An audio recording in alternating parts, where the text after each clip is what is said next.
زوجہ سے جو ہم بستری ہے وہ صرف اسی راستے میں جائز ہے جس سے اولاد ہوتی ہے، کیونکہ عورت کو اللہ نے بنایا ہے نسل بڑھانے کے لیے. تو کوئی بھی ایسا ہم بستری کا طریقہ اختیار کرنا جو نسل بڑھانے کا ذریعہ نہ ہو، یعنی وہ نیچرل نہ ہو، تو وہ حرام ہے. تو اس میں اللہ نے یہ حکم دے دیا. تو اس سے صاف یعنی حدیث سے بھی پتہ چلتا ہے اور تمام فقہا کا اجماع بھی ہے اس آیت کی روشنی میں کہ مسئلہ تھوڑا حیا کے خلاف ہے، لیکن میرا خیال ہے بتانا ضروری ہے کہ پچھلے راستے سے عورت سے ہم بستری کرنا بالکل حرام ہے، ناجائز ہے. اور نبی صلی اللہ علیہ وسلم کی اس پہ بہت شدید لعنت ہے، بہت شدید وعید ہے. تو یہ بالکل اللیگل ہے اسلام میں کہ عورت کے پچھلے راستے سے اس سے ہم بستری کی جائے. جو لوگ لڑکوں سے بدفعلی کے عادی ہوتے ہیں ان کو یہ ایک چسکا لگ جاتا ہے، تو یہ حرام ہے، ناجائز ہے، کیونکہ اللہ نے بتا دیا کہ یہ تمہارے لیے بمنزلہ کھیت. مفتی طارق مسعود کے بیانات کے لیے طارق مسعود آفیشیل کو سبسکرائب کریں. طارق مسعود آفیشیل. اللہ نے ارشاد فرمایا نساؤکم حرث لکم، تمہاری عورتیں تمہارے لیے بمنزلہ کھیت کے ہیں. حرث عربی میں کھیت کو کہتے ہیں. تو بمنزلہ کھیت کے ہیں. جیسے بیج ڈالا جاتا ہے کھیت میں اور اس سے پیداوار بڑھتی ہے، تو عورت کی جو ایک حیثیت ہے، نیچر نے جو اس کی ایک حیثیت متعین کی ہے، وہ بھی ایک نسل بڑھانے کا ذریعہ ہے، جس میں مرد کا جو اسپم ہے وہ بطور بیج کے ہے اور جو اولاد ہے وہ ایک پیداوار کی طرح ہے. تو اللہ نے یہ یاد رکھیں، اس آیت کو نا بہت سارے غیر مسلموں نے عورت کے خلاف بہت نیگیٹیوٹی پھیلائی ہے کہ دیکھو اسلام عورت کی توہین کرتا ہے، اس کو کھیتی سے تعبیر کرتا ہے. تو کچھ لفظ کسی اور زبان میں جب وہ جاتے ہیں نا تو وہ توہین کا معنی دیتے ہیں.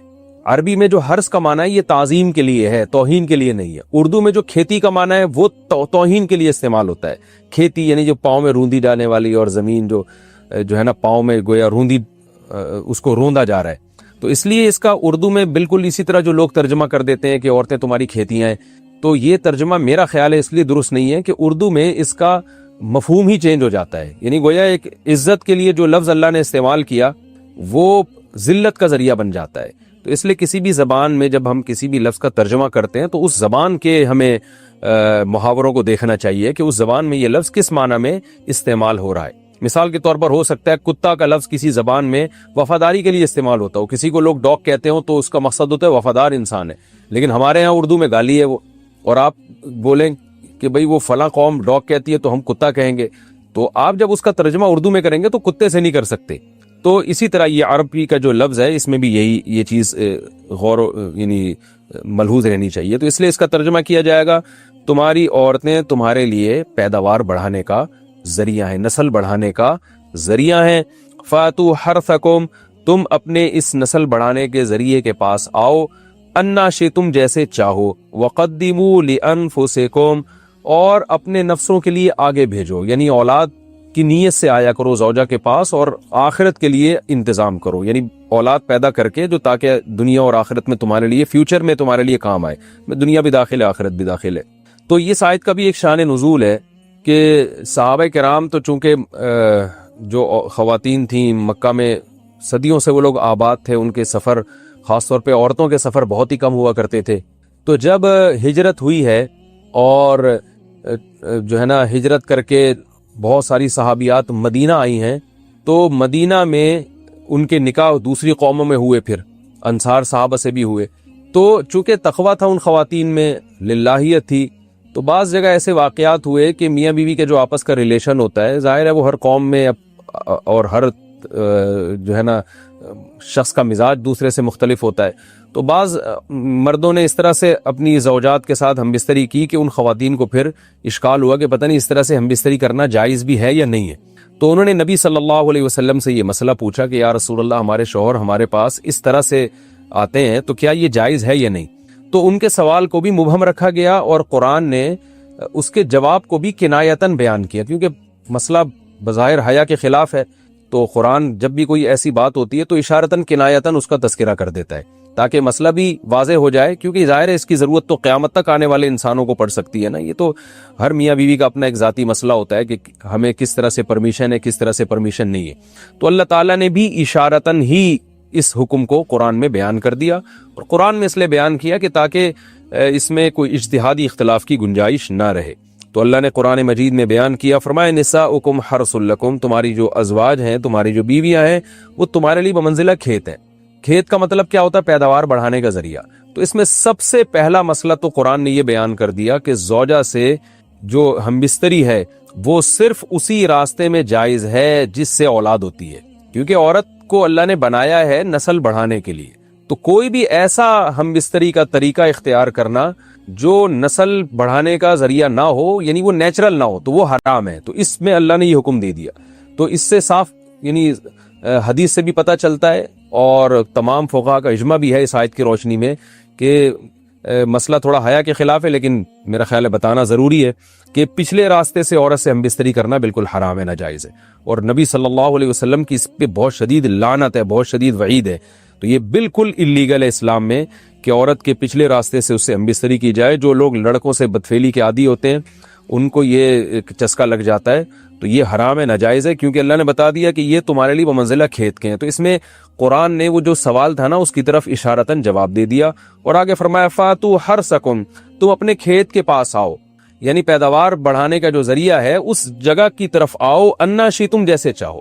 یعنی باقی جس طرح سے تم چاہو زوجہ سے ہم بستری کر سکتے ہو، اس میں کوئی خاص طریقہ متعین نہیں ہے. میاں بیوی کا ایک دوسرے سے کوئی پردہ نہیں ہے. ہن لباس لکم وانتم لباس لہن، یہ دونوں ایک دوسرے کے لیے لباس ہیں.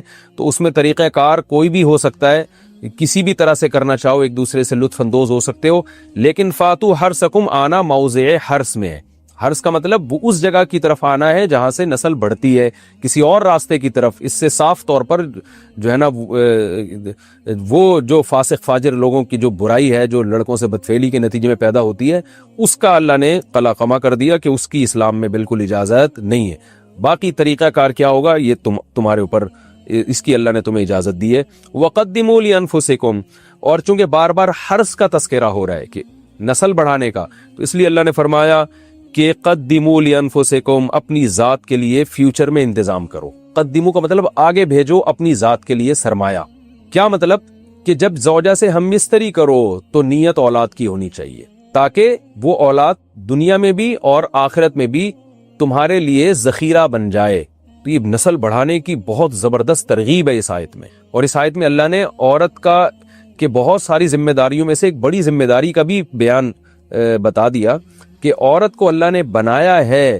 جو مرد اور عورت کا جو فرق رکھا ہے نا، اس فرق کی بڑی وجہ یہی ہے کہ مرد کے اسپم کو اللہ نے بیج کے طور پہ پیدا کیا ہے اور عورت کو اللہ نے زمین کے طور پہ. تو بیج اور زمین کے ملاپ کا بنیادی مقصد ہی نسل بڑھانا، پیداوار بڑھانا ہوتا ہے، نہ یہ کہ نسل روکنا. آج فیملی پلاننگ والوں نے اس آیت کی دھجیاں اڑا دی ہیں، اور جو پوری دنیا میں ایک بےہودہ قسم کی تحریک چل رہی ہے، یہ آیت بالکل اس کی نفی کر رہی ہے. اس لیے اللہ نے فرمایا اچھا، اللہ نے اس کا بھی جواب دے دیا کہ جو فیملی پلاننگ والے کہتے ہیں نا نسل بڑھنے سے تمہارا نقصان ہوگا، خرچے بڑھ جائیں گے، تو اللہ فرماتا ہے قدموا لانفسکم، تمہارا فیوچر بن جائے گا، سنور جائے گا. کیونکہ اولاد پہ اتنی انویسٹمنٹ نہیں ہوتی جتنا اس کا آؤٹ پٹ ہوتا ہے. ان پٹ کم ہے، آؤٹ پٹ زیادہ ہے. انویسٹمنٹ کم ہے، اس کے جو پروفٹ ہے وہ زیادہ ہے، دنیا میں بھی اور آخرت میں بھی. تو اللہ نے فرمایا اپنے نفس کے لیے، فیوچر کے لیے انتظام کرو، بڑھاپے کے لیے انتظام کرو. تمہارے بیٹے ہوں گے، بیٹیاں ہوں گی، پوتے ہوں گے، نواسے ہوں گے، بہویں ہوں گی. یہ دنیا کا مستقبل اور آخرت کا مستقبل کیا ہے؟ جو عبداللہ بن عمر رضی اللہ تعالیٰ عنہ نے جب نکاح کا ارادہ ترک کیا تو آپ کی جو ہمشیرہ تھی حضرت حفصہ، انہوں نے فرمایا کہ نکاح کرو، تمہارے اولاد ہوگی، دنیا سے جاؤ گے تو تمہارے لیے دعائیں مانگے گی. تو یہ آخرت کے لیے ذخیرہ ہے. تو اس لیے اللہ نے فرمایا کہ آخرت کے لیے ذخیرہ کرو. واتقوا اللہ، اور اللہ سے ڈرو. واعلموا انکم ملاقوہ، اور جان لو کہ تم نے ایک دن اللہ سے ملاقات کرنی ہے. تو جتنے حکام اللہ نے تمہیں اس آیت میں دیے ہیں ان تمام حکام کو تم نے فالو کرنا ہے. وبشر المؤمنین، اور ایمان والوں کو خوشخبری سنا دے. محمد رفیع صاحب پوچھ رہے ہیں، میں بتا نہیں رہا کہاں سے ہیں تاکہ ایسا نہ ہو ان کے گھر والے جان لیں. میری عنقریب شادی ہونے والی ہے، مجھے زوجہ سے قربت کا سنت طریقہ بتا دیں. یہ سوال حیا کے خلاف ہے اور میں حیا کے خلاف سوالات نہ پڑھتا ہوں نہ اس کے جواب دیتا ہوں. لیکن چونکہ یہ سوال بہت زیادہ لوگ پوچھتے ہیں تو میں نے ہمت کر کے آج یہ پڑھ لیا ہے، اور اس میں لوگ غلط گائیڈ بھی کر رہے ہیں. تو اس لیے میں اس کا جواب دے رہا ہوں کہ اسلام میں کوئی خاص طریقہ نہیں ہے اس کا. اس پہ فالتو کتابیں لوگوں نے لکھی ہوئی ہیں، پتہ نہیں کیا کیا، وہ ایسے ہی لوگوں کی آ رہا ہے. تو یہ چیز نیچرل ہے. جیسے کوئی پوچھے کھانا کھانے کا طریقہ کیا ہے، تو بھائی منہ میں نوالا ڈال کے چباؤ، نگل لو، خود بخود فطرت سکھاتی ہے انسان کو. تو ایسی زوجہ کے قریب فطرت خود سکھا دیتی ہے.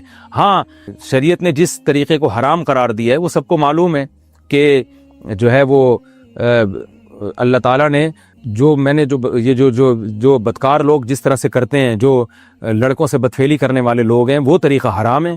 تو باقی اللہ تعالیٰ نے میاں بیوی کا معاملہ رکھا ہے، ایک دوسرے کا لباس ہے، تو کمرے کی باتیں ہیں وہ جیسے چاہیں مناسب سمجھے، وہ ان کا اپنا ذاتی عمل ہے، اس کا کوئی خاص طریقہ نہیں ہے، اور یہ نیچر انسان کو خود سکھاتی ہے، نہ یہ طریقے نہ کسی سے سیکھنے کی ضرورت ہے۔ بعض لوگ تو حد درجے کی بے شرمی کرتے ہیں، وہ شادی سے پہلے جو ہے وہ فحش فلمیں دیکھتے ہیں تاکہ ہمیں طریقہ آ جائے، یہ انتہائی درجے کی بےہودگی ہے، انتہائی درجے کی ایک لعنتی عمل ہے یہ، تو یہ کوئی خاص طریقہ نہیں ہے۔ میاں بیوی ایک دوسرے کا لباس ہیں، وہ جس طرح سے ایک دوسرے کو سیٹسفائی کر سکتے ہیں وہ کر لیں، تاکہ ان کی توجہ کسی اور طرف نہ جائے، وہ حلال کی تسکین ان کی بند کمرے کے اندر ہو جائے، اور یہ باتیں لوگوں سے شیئر بھی نہیں کرنی چاہیے۔ آج یہ بھی ایک حرام کاری ہو رہی ہے، میں بہت سخت الفاظ استعمال کر رہا ہوں اس لیے کہ یہ، اور میرے پاس کوئی ہلکا لفظ نہیں ہے، وہ کیا ہوتا ہے کہ مرد اپنی زوجہ سے ہمبستری کر کے اس کے راز دوستوں کے سامنے فاش کر رہا ہوتا ہے، میں نے ایسے کیا، میں نے ایسے کیا، لڑکیاں بتا رہی ہوتی ہیں اپنی فرینڈز کو کہ میرے شوہر نے میرے ساتھ ایسے کیا۔ یہ بہت لعنتی عمل ہے۔ آپ صلی اللہ علیہ وسلم نے فرمایا جو عورت اپنے شوہر کے راز یا شوہر بیوی کے راز فاش کرتا ہے اس پر لعنت ہے، حدیث کا مفہوم ہے یہ۔ تو یہ بند کمرے کی میاں بیوی کی باتیں، جس طرح سے وہ ایک دوسرے کو سیٹسفائی کر سکتے ہیں وہ کریں، ایک دوسرے کے لیے وہ حلال ہیں، اور بس وہ طریقہ جو لڑکوں سے بدفعلی والا طریقہ ہے وہ طریقہ اسلام میں حرام ہے۔ اور اسی طرح اورل سیکس پہ بھی میں ایک کلپ ریکارڈ کروا چکا ہوں، وہ بھی سن لیا جائے، یا علماء کی جو اس بارے میں رائے ہے وہ دیکھ لی جائے۔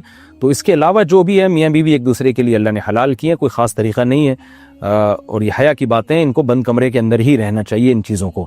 اور اس کے لیے جو فحش فلمیں دیکھی جا رہی ہیں یہ بہت غلط حرکت ہے، اور اس کو نا ایک ایجوکیشن کا نام دے دیا گیا اس زمانے میں، اور سیکس کی تعلیم کے نام سے بچوں کو پڑھایا جا رہا ہے اسکول میں، یہ سب بےہودگی ہے۔ لاکھوں سال سے انسان دنیا میں زندہ ہے، تو کیا اس کو یہ پتہ ہی نہیں تھا، اور یہ ساری 6 ارب انسان ایسے ہی بغیر تعلیم کے پیدا ہو گئے ہیں کیا؟ تو یہ تو چیزیں نیچر خود سکھا دیتی ہے انسان کو کہ کیا کرنا ہے، کیسے کرنا ہے، اس میں کوئی اسکول کالج میں پڑھنے کی ضرورت نہیں ہے۔ ہاں شرعی احکام اس کے 2-4 ہیں، وہ علماء بتاتے رہتے ہیں، وہ کتابوں میں لکھے ہوئے ہیں کہ کون سا راستہ حرام ہے اور کون سے راستے میں آنا جائز ہے۔ تو اس لیے میں نے بہت ہی دل پہ پتھر رکھ کے آج اس کلپ کو ریکارڈ کروایا ہے، تاکہ لوگ اس بارے میں غلط طرف نہ جائیں اور ایک چیز کو ایک بہت بڑا ایشو نہ بنا لیں لوگ۔ شہد کھانے کا صحیح طریقہ کیا؟ صبح خالی پیٹ شہد کھا سکتے ہیں؟ نیز شہد کھانے کا سب سے بہتر طریقہ بتا دیں۔ محمد اسلام بہار سے۔ محمد اسلام صاحب آپ نے مجھے حکیم سمجھا ہوا ہے، میں حکیم نہیں ہوں، نہ میں ڈاکٹر ہوں۔ شہد جس طرح سے کھائیں کھا سکتے ہیں۔ اچھا، شہد کے فضائل میں اتنی بات تو ثابت ہے کہ اس میں شفا ہے، باقی کھانے کے جو طریقے حدیثوں میں بیان کیے جاتے ہیں نا، یہ ضعیف من گھڑت حدیثیں اکثر، کہ جو خالی پیٹ شہد کھائے گا اس کو یہ فائدہ ہوگا، ایسی کوئی روایتیں نہیں ہیں، موضوع من گھڑت روایتیں ہیں۔ کچھ شہد کے بارے میں حدیث صحیح بھی ہے، لیکن عام طور پر جو حکیموں کی کتابوں میں حدیثیں لکھی ہوتی ہیں اکثر من گھڑت ہیں۔ تو شہد کھائیں، بس نہار منہ کھائیں، ناشتے کے بعد کھائیں، یا آپ جانیں، آپ کا پیٹ جانے، آپ کے محلے کے ڈاکٹر یا حکیم جانے۔ تو میں تو آپ کو یہ بتاؤں گا کہ کھائیں ضرور، خالص شہد و بشرطے کے۔ مرد پر لازم ہے کہ کم سے کم 4 مہینے میں بیوی سے ایک دفعہ وہ لازمی ہم بستری کرے، تو اگر وہ 4 مہینے میں ایک دفعہ بھی نہیں کرتا تو پھر جو ہے وہ دیانتاً ذمہ دار ہوگا، اس بات کا خطرہ ہے کہ وہ گناہ گار ہو، کیونکہ حضرت عمر رضی اللہ تعالیٰ عنہ نے قانون بنایا تھا کہ 4 مہینے سے زیادہ کوئی بیوی سے دور نہ رہے، تو کم سے کم اتنا ہے لازمی۔ تو اس سے زیادہ بھی اگر کوئی مرد بیوی کے قریب نہیں آ رہا تو پھر وہ ظالم کہلائے گا شریعت کی نظر میں۔ حج کے دوران، باقی ہر عورت اور ہر مرد کے حالات مختلف ہوتے ہیں، بعض عورتوں میں خواہش زیادہ ہوتی ہے، بعض میں کم ہوتی ہے، یہ نیچرل ہے، اس کا کوئی اس سے تعلق نہیں ہے کہ عورت کوئی بری ہے۔ بعض دفعہ عورت میں یہ خواہش نفس بہت زیادہ ہوتی ہے، اس کی ریکوائرمنٹ بہت زیادہ ہوتی ہے، تو لوگ پھر مرد اس بیوی کو برا سمجھنا شروع کر دیتے ہیں، حالانکہ اس کا برائی اور اچھائی سے تعلق نہیں ہے۔ جیسے مردوں میں صحت کے لحاظ سے اور ان کے جو مینٹل ہیلتھ ہے اس کے لحاظ سے مردوں میں فرق ہوتا ہے، کسی میں خواہش بہت زیادہ ہوتی ہے، کسی میں کم ہوتی ہے، تو اس طرح خواتین میں بھی ہوتی ہے، بہت سے پاک دامن عورتیں ہوتی ہیں لیکن ان میں ڈیزائرز بہت زیادہ ہوتی ہے، تو یہ سب کی الگ الگ اللہ نے فطرت بنائی ہے، تو میاں بیوی اس کو ایک دوسرے کو بہتر سمجھ سکتے ہیں کہ کس کی کیا ڈیزائرز ہیں۔ بہرحال اگر مرد میں عورت کی ڈیزائرز پوری کرنے کی طاقت نہیں ہے، عورت میں بہت زیادہ ڈیزائرز ہیں، مرد میں کم ہے، تو ایسی صورت میں عورت پھر مرد سے طلاق مانگ سکتی ہے کہ بھئی میں سیٹسفائی نہیں ہو پا رہی ہوں اور میری ریکوائرمنٹ زیادہ ہے، تو مرد اگر طلاق دے دے تو اچھی بات ہے، نہیں دے تو پھر عورت کو چاہیے اسی کے ساتھ گزارا کرے۔ ہاں اگر 4 مہینے تک بھی مرد بیوی کے پاس نہیں آتا ہے تو پھر مرد پر لازم ہے کہ عورت کے مطالبے پر اس کو وہ چھوڑ دے، کیونکہ پھر تو جوان عورت کو بہرحال گناہ کا خطرہ ہے۔ جسمانی تعلق نہ رہنے سے نکاح پر اثر۔ لاہور سے کسی نے پوچھا اگر میاں بیوی کا آپس میں کوئی جسمانی تعلق نہ ہو تو کیا نکاح پہ کوئی فرق پڑے گا؟ نہیں، اس سے کوئی فرق نہیں پڑتا، جب تک شوہر طلاق نہیں دے گا نکاح ختم نہیں ہوگا۔ یا اگر شوہر جان بوجھ کر بیوی کا حق ہی ادا نہیں کرتا اور 4 مہینے سے زیادہ اس سے ریلیشن قائم نہیں کرتا اور بیوی بھی جوان ہے، اس کو گناہ کا خطرہ ہے، تو پھر وہ عدالت میں کیس کر سکتی ہے اور پھر اس کا ایک پروسیس ہے، کس طرح سے نکاح ختم ہوگا تو اس پروسیس کو فالو کر سکتی ہے وہ۔ تو خلاصہ یہ ہے کہ شوہر گناہگار تو ہوگا کہ اس میں طاقت بھی ہے اور بیوی بھی جوان ہے، تو وہ کیوں اس کا حق ادا نہیں کر رہا، لیکن نکاح خود بخود ختم نہیں ہو جاتا۔ بیوی بچوں سے کتنا عرصہ دور رہ سکتے ہیں؟ بندہ کام کی وجہ سے 2 سال ملک سے باہر رہتا ہے، کوشش کے باوجود چھٹی نہیں ملتی، کیا اتنی دیر بیوی بچوں سے دور رہنا جائز ہے؟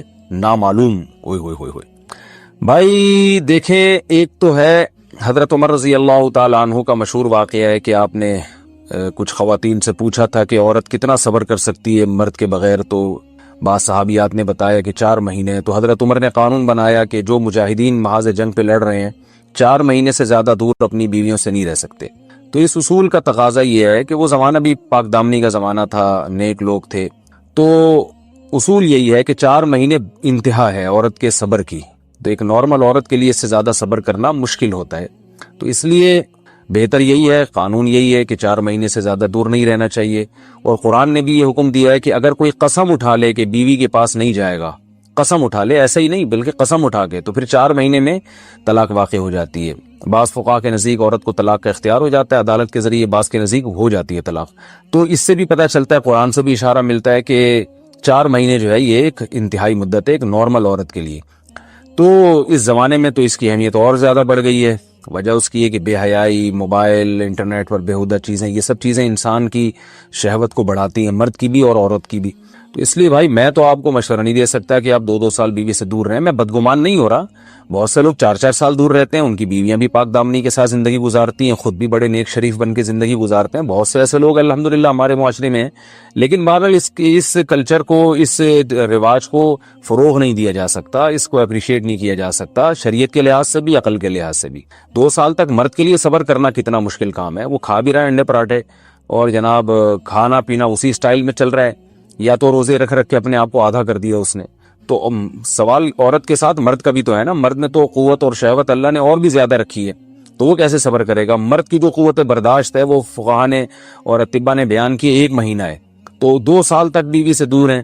میں پھر بھی بتا دوں، میں بدگمان نہیں ہو رہا کہ جو دور ہیں آپ ان کے بارے میں برا سوچنا شروع کر دیں، لیکن بہرحال یہ اپنے آپ کو فتنوں میں ڈالنے کے مترادف ہے، اس لیے ایسی جاب نہ کریں۔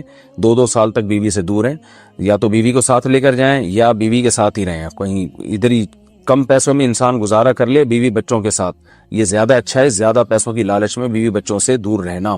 باقی بیوی آپ کی راضی ہے اس جاب پہ، یا آپ کے پاس کوئی آلٹرنیٹ ہے ہی نہیں، آپ جاب چھوڑ کے آئیں گے تو آپ کو لالے پڑ جائیں گے کھانے پینے کے، تو ایک مجبوری ہے، مجبوری کے حکام الگ ہوتے ہیں، لیکن نارملی اس کی بہرحال ترغیب نہیں دی جا سکتی۔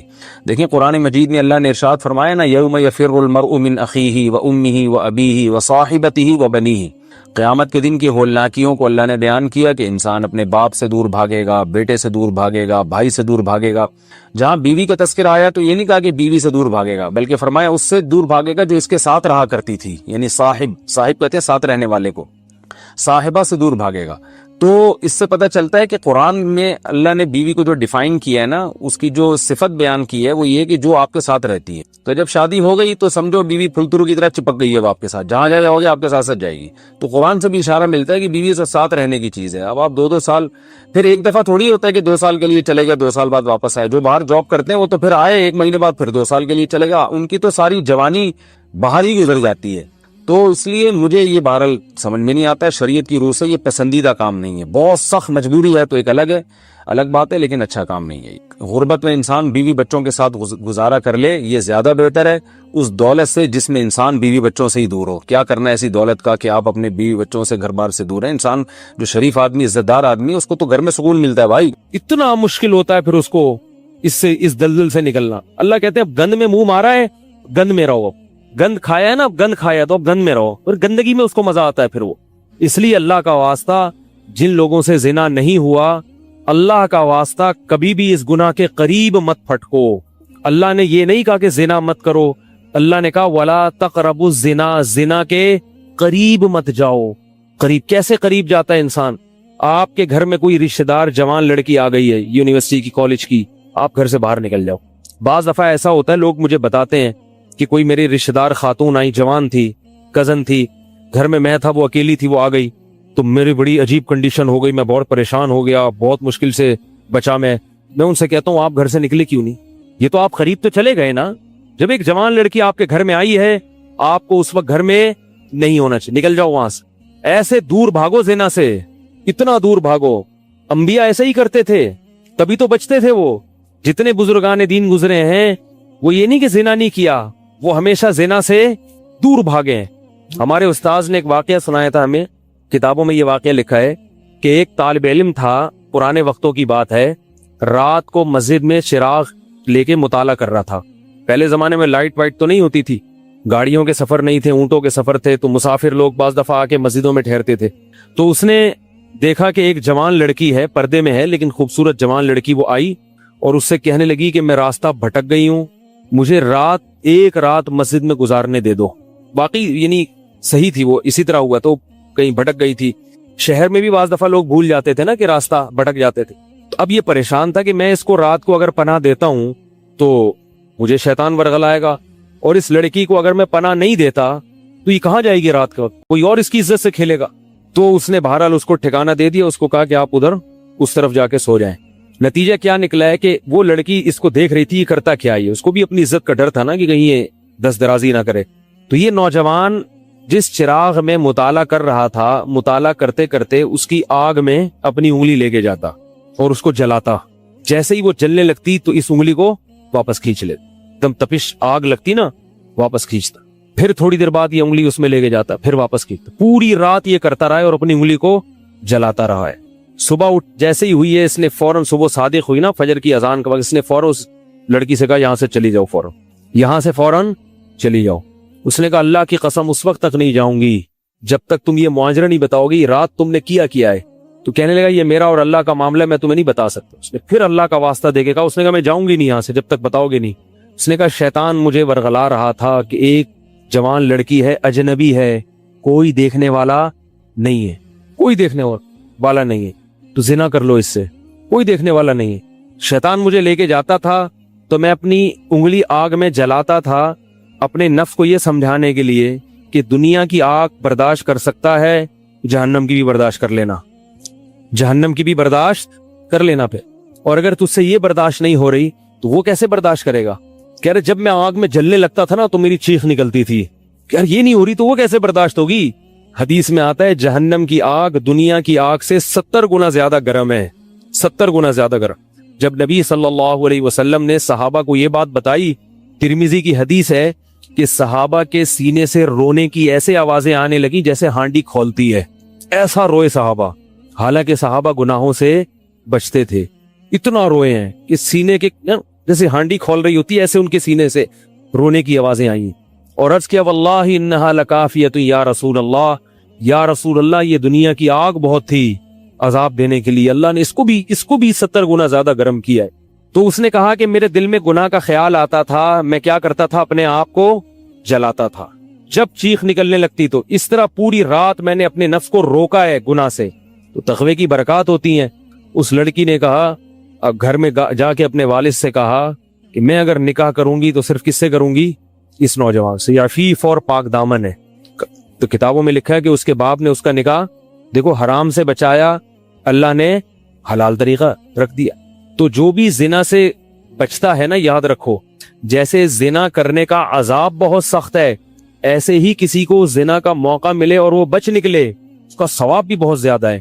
تاریخ میں جن ہستیوں کو بھی زنا کا موقع ملا اور انہیں موقع ملنے کے باوجود زنا نہیں کیا, ان کو اللہ نے دنیا میں بھی بہت نوازا ہے. میں اکثر ایک واقعہ سناتا ہوں. ہمارے ایک دوست ہیں امریکہ میں, بلکہ امریکہ سے بھی ایک دور علاقہ ہے, اس کا جگہ کا نام میں بھول گیا. انہوں نے میرا یہ بیان سن کے مجھ سے ملنے کے لیے آئے تھے, وہ مجھے پہچان گئے یہ بیان سن کے. ممکن ہے ابھی میرا یہ بیان سنے, وہ یہ میرے والد صاحب کا واقعہ ہے. میرے والد صاحب جب امریکہ گئے, کنوارے تھے اس وقت, میرے والد صاحب بہت ہینڈسم تھے, خوبصورت تھے, اور اتنا چوڑا تو ان کا سینہ تھا اور ایسی چوڑی چوڑی کلائیاں تھیں, بہت ماشاءاللہ اللہ نے ان کو مردانہ وجاہت دی تھی, اور آواز ایسی تھی جیسے ببر شیر ہوتا ہے, بہت ہی خوبصورت آواز, بڑی زبردست پرسنالٹی تھی. آپ جائیں ابھی ہمارے محلے میں جا کے لوگوں سے پوچھیں کیا خوبصورت